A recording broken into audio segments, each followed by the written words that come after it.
450-летие драматурга на все времена Уильяма Шекспира отметили во всем мире новыми постановками, актерскими вводами и нетривиальным прочтением знакомых всем с детства сюжетов. В Казани сыграли последний в этом сезоне спектакль «Гамлет. Сцены» в Тинчуринском театре. За время премьеры постановки, называемой спектаклем лаборатории, он был показан 11 раз, и по ходу движения нередко менялись и актерские приемы, и некоторые мизансцены.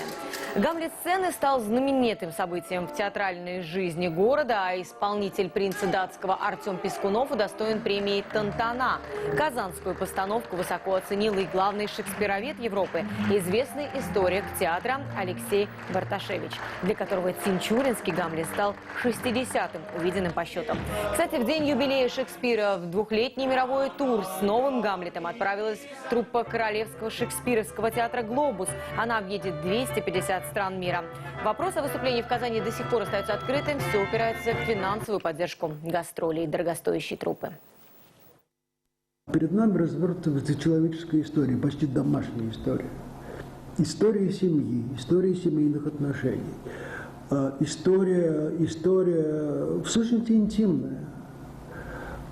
И поэтому то, что этот Гамлет играется в маленьком пространстве, это абсолютно адекватно смыслу